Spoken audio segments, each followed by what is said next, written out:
welcome to the Community Forum. My name is John Guglielmino and I'm your host. This evening we're changing gears and we're going to the educational sector. With me this evening is Christine Drews. She's a first grade teacher but also the school historian for the Housatonic Valley Waldorf School. We're going to hear all about how this wonderful school is operating in an adjacent town. In fact, it's Newtown, right? Newtown, Connecticut. Right. So welcome to the show, and welcome, Christina, to the show. Thank you, Joe, for inviting me. You're welcome. You did such a command performance at a local Kiwanis club that I was at that that's one of the reasons for my inviting you. Can you tell us a little bit about yourself, and then we'll get into some of the talking points we have here. Well, I'm the first grade teacher currently at the Housatonic Valley Waldorf School, and I'm a lifelong educator. I've been teaching elementary school since 1975. So that's a few years. That's a long time. All right. And you have a history background because you did such a great job on the history of the school. I thought that maybe you had a history background or whatever. Well, I was very interested in history when I was in college. I was very interested in the sciences and ended up in education. Okay. So you did say it has a combination of courses in it. Okay.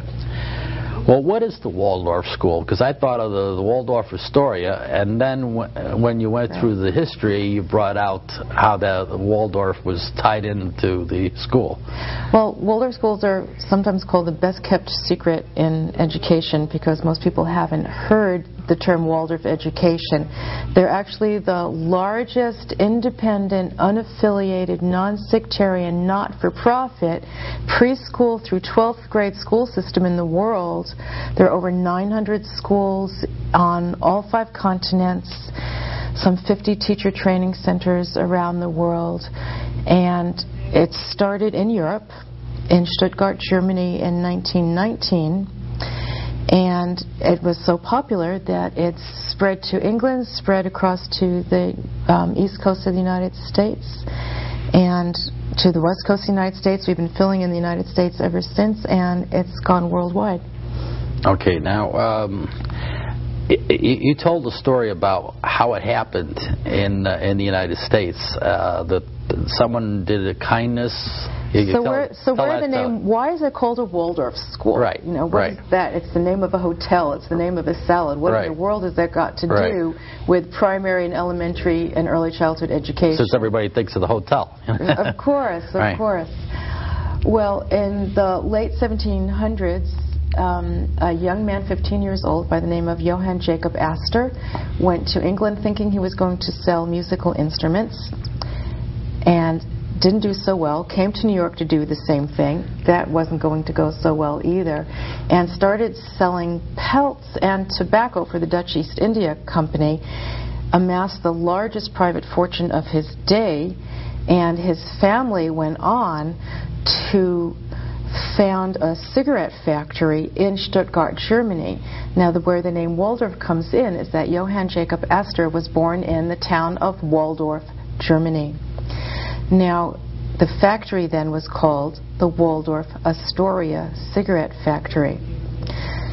So that's one connection to the Waldorf schools, because the proprietor and general manager of the very first Waldorf school founded the school for the children of the workers in the factory.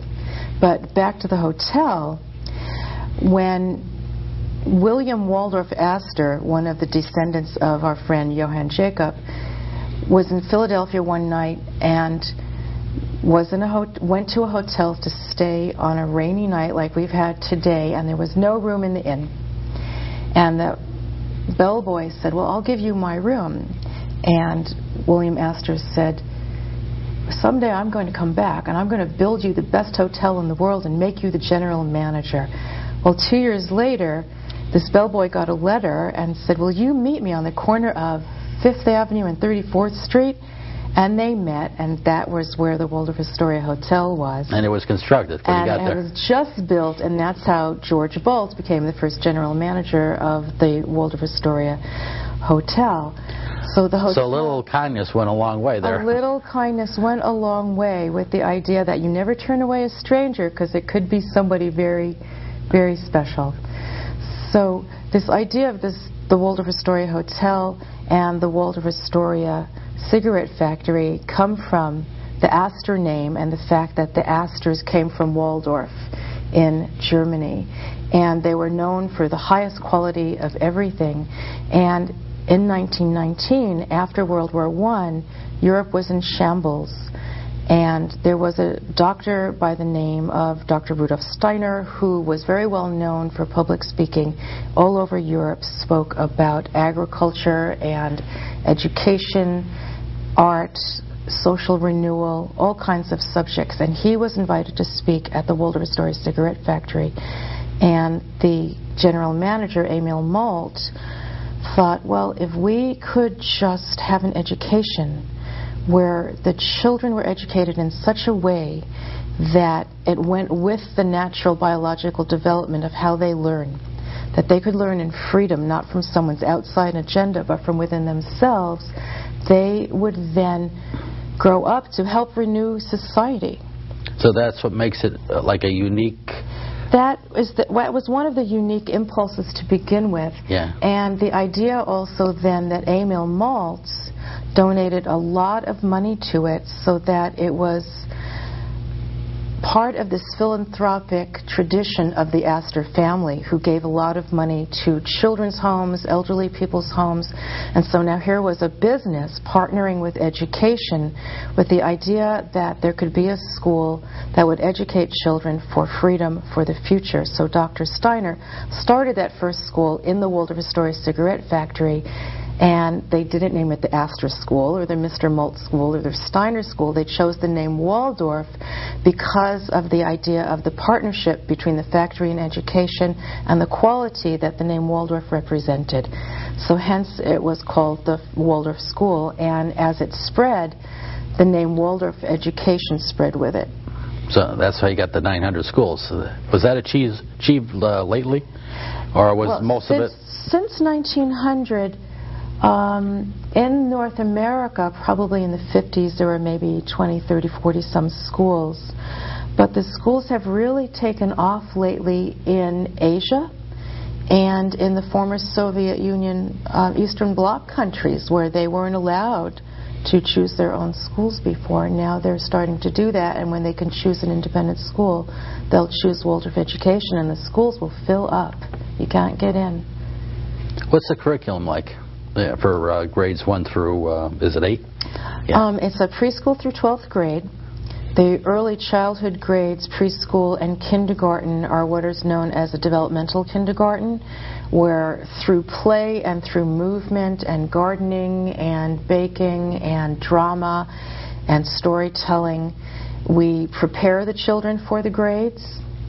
And then in grades 1 through 8, it's a curriculum that is a pretty standard curriculum in terms of we have the arts, the sciences, and the humanities as a three-legged stool all balanced together. But it's reading and math, social studies, sciences, histories through the grades.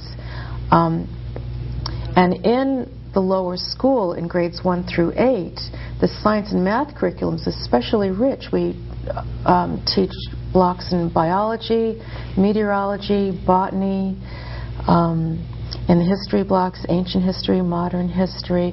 We teach world literature through all the cultures around the world. You actually teach geography so people know where they are? Yes, indeed. Because you ask the typical school kid out of a public school, where's Vietnam or where's New Zealand or whatever, they don't know. We start with map making early in the 3rd grade, where they make maps of their classroom. Right. Then in 4th grade, maps of their town they live in and the state they live in. And then as it gradually goes from their own classroom to the wide world, they'll have made maps of the entire planet. So they know where their position is. So they know where they stand. Yeah, they know where they stand, right, in more ways than one. So that, okay, we had a talking point, describe early development of the childhood and kindergarten. Any particular thing that you do in the kindergarten? That making the map is an example of one of the things you do, right? Now, making maps is one example of the curriculum in the grades 1 through 8. Okay. Now, the other thing I didn't mention in the grades is in addition to the sciences, the humanities, and the arts, and part of the arts is choral music as well as instrumental music. We also teach 2 foreign languages, Spanish and German, and depending where you are in the world, it will be 2 different foreign languages. Spanish and German for grade 1 through grade 8. Here in the United States? At the Housatonic Valley Waldorf School. And many of the American Waldorf schools will teach Spanish and German, but if you go to California, it might be German and Japanese. It might be French and Russian, but it's usually 2 different foreign languages with 2 different structures. Okay, so like one European language and one... Okay, I get it. And then early childhood you were asking about, too. Describe the early childhood kindergarten curriculum. So when you come into a Waldorf kindergarten, one of the first things you notice is that it's really beautiful. It's got softly painted walls, and there are a lot of very simple toys, and they'll look unfinished. And one of the things that's special about that is we want the early childhood learning environment to be in a way that the child leads the play rather than the toy leading the play. So you'll find dolls with very simple faces, so that however the child's feeling that day can be projected onto the toy, and it will come out in the play, rather than a finished doll with a certain fixed expression that the child can't project their own imagination with. And a lot of storytelling. We surround the children with language soup, so to speak. One of the best preparations for reading is really good listening and good hearing and good speech. So lots of storytelling, lots of play acting, lots of puppetry, lots of drama, so that they learn to visualize what it is they're hearing. And they go beyond the 10% retention, which you typically find in public schools. Oh, absolutely. Yeah. And every child in my class comes from our Waldorf kindergartens. They all stayed on to continue. It's great. And how do you prepare for the academics? How does it play? How does play prepare? Well, one of the things that people look at when they come to a Waldorf kindergarten is they're playing all the time. How are they going to get ready for reading and math in first grade when all they're doing is playing? But one of the things in a Waldorf school is this term, a developmental kindergarten, looking at the young child's development as they're still growing in their body. And one of the things that many parents will often assume is that if you develop the brain, the body follows. And it's actually the other way around. A lot of educational research has shown that the body turns on the brain. So if children have a good sense of balance or a good sense of spatial orientation, having to know their left from their right, their back from their front, that helps them to be able to sit still in a chair, for example. And it also helps them to be able to read, because we read from left to right. If they can tell above from below in their bodies, it helps them to do fractions, because then you know where the numerator and the denominator is. So playing and roughhousing and being in their body helps them to develop their sensory motor skills, which is becoming something of a buzzword nowadays in educational circles, that children don't know where they are in their bodies. They don't know their back, front, left, right, up and down, or if they're left-handed or right-handed. Too much TV. And well, because they're sitting, and it's not necessarily TV itself, it's what you're not doing when you're watching television. Right. So in a Waldorf kindergarten, the children are very, very, very active with the idea that it turns on all kinds of things in their thinking processes, so that when they begin to read and write and do arithmetic, their neurology and sensory motor system is more developed. You can make the argument that if the world were more like I'm going to go play today as opposed to I'm going to go work today, people would be happier and there would be less war. There'd be less of conflict if people took their jobs as play. Well, that's so interesting. There was last year an interview on National Public Radio about play. and the lack of play. Apparently that's a theme these days in the mainstream press, that children aren't getting to play anymore. They're in cars, they're in structured programs, they can't climb trees. We're afraid that they're going to get hurt. And this interview about play talked about the idea of executive function. And apparently executive function, where there's this little inner voice in you that says, I'm really, really mad at Susie. Think I'll slug her. No, wait a minute. I better not do that. So the little executive in there is controlling your emotions and what you're going to do with your body. And that apparently is more of an indicator of success in college and at your future employment than your SAT scores are, or any kind of standardized test score. And children who play apparently talk to themselves. Gee, I think I'll put this soldier here, and there's this other soldier, and here's this where this is coming in, and did you want to be the mommy, and here you be the storekeeper. They talk to themselves. Yeah. And children who talk to themselves in play develop executive function. So that's something that's focused on. The future executives are probably going to come from your schools.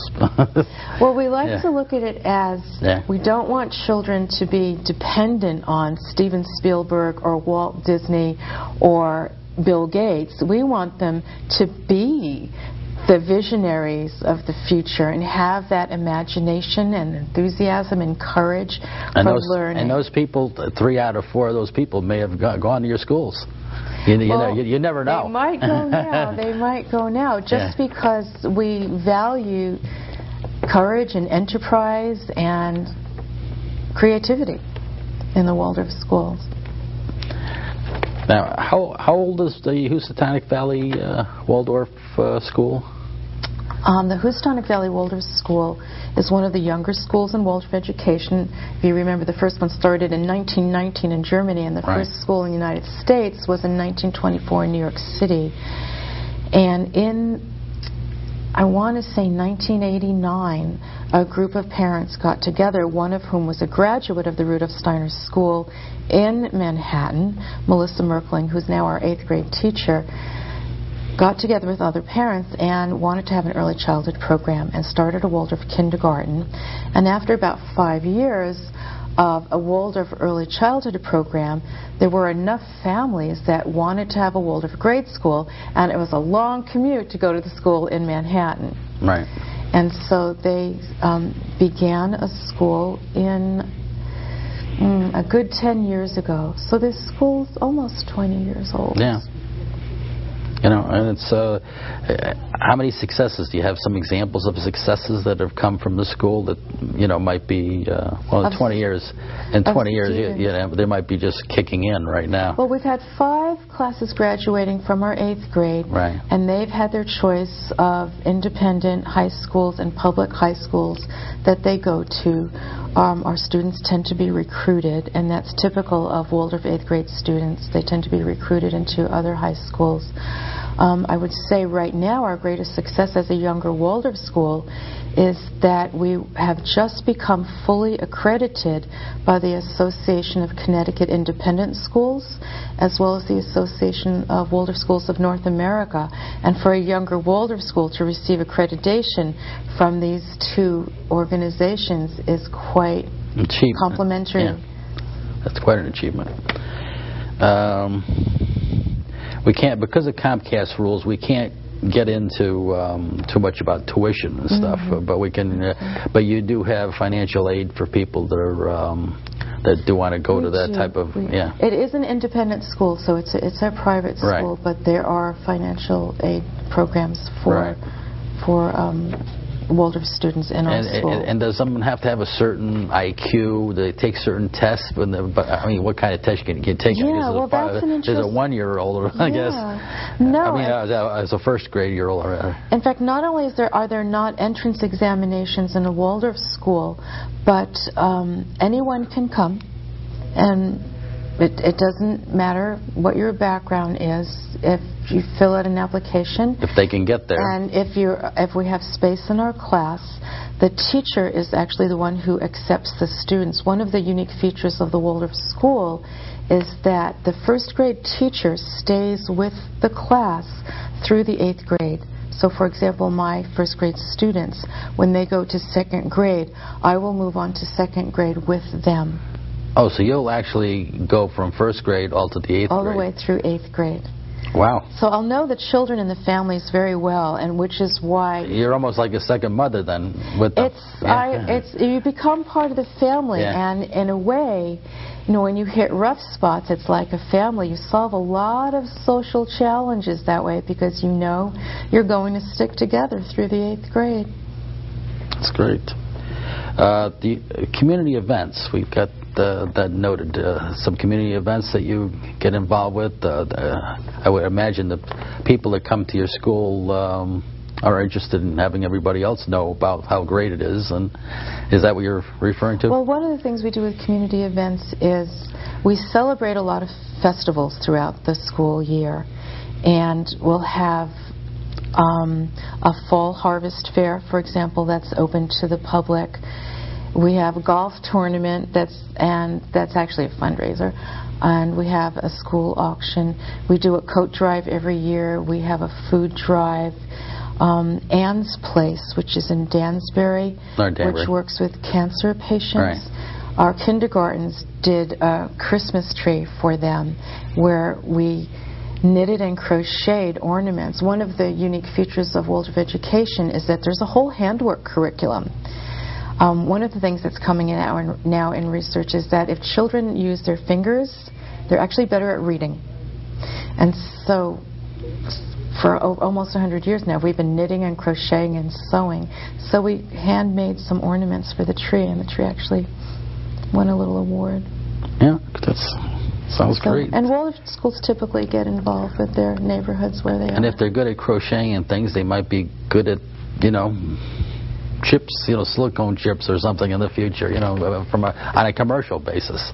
Well, they do woodworking too. Woodworking is part of the curriculum as well. So people are moving along, and the preliminary results are getting into the arts, or they have other they adapt. Well, one of the things in a Waldorf schools, for example, in math and reading, we work on the concept of moving from whole to parts. So instead of saying 4 + 2 is 6, that's a finite thing. Right. We'll turn around and say 6 is 4 + 2.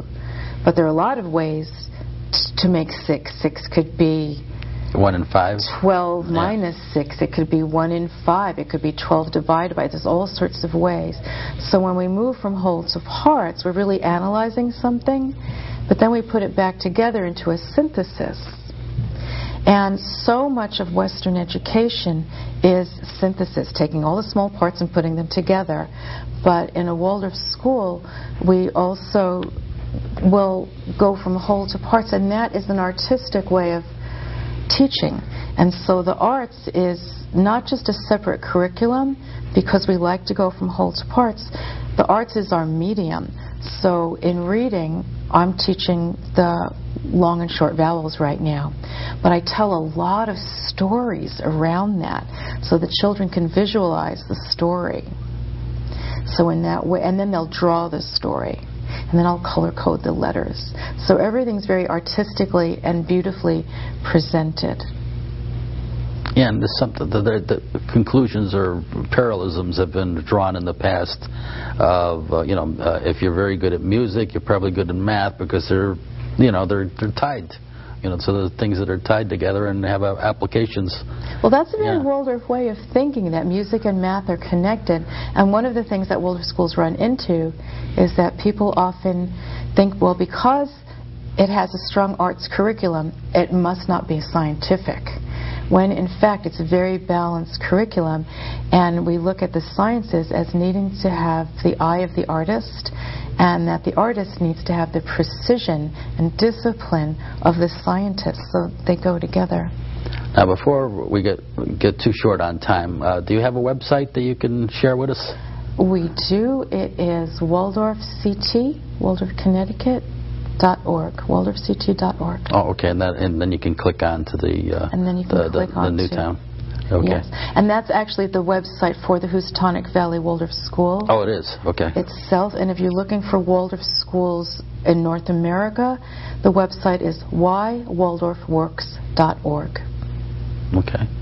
And is there a local telephone number for someone having questions or?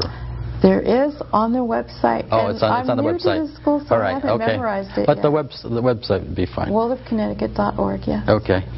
How many people are in the school right now? How many pupils are in the school? There are about 80 pupils in the school right now. It's a small school, small classes. And the classes are what size? The class sizes run from 12 to 15 right now. Wow. Yeah, small classes. And as it's growing, the classes will grow, but most likely we will keep the classes small. Yeah, as opposed to 40 kids in a classroom or anything like that. You definitely have a drop-off in the learning experience once you go past 30. I guess that they've proven that. So you just joined the staff and. I just joined the staff this year. Okay. We have a couple of minutes left. Maybe repeat the website and anything else you'd like to say in summary. Yeah. Well, Waldorf CT, WALDORFCT.org is the website for the Housatonic Valley Waldorf School. There are regular open houses and tours. You can come to any of those tours and walk through all of the classrooms, meet the teachers, see the children at work in the classroom, or just call the school and make a personal tour. Right. The school is growing, and there is still a lot of room. Do you do fundraising for the school? In other words, it's not all based on tuition, right? No. In the United States, because there are no government funds in independent schools, and we don't have an endowment, it is tuition-based. Oh, I see. So you don't have those situations where you run into deficits. No, we like to run in the black, and we do a regular fundraising every year, and we give financial aid for those families who show a need. Well, that's a very interesting story you've told, and I'm sure a lot of people. Maybe your website one more time, and then we got it. They're telling me. WaldorfCT.org. Okay. Waldorf, Connecticut. Thank you for coming on the show. Well, thank you very much. You're welcome for your interest. Okay. And I thank the viewers for tuning in to the Community Forum. Tune in next week, same time, same station. We'll have another interesting program. Good night for now, and we'll see you then.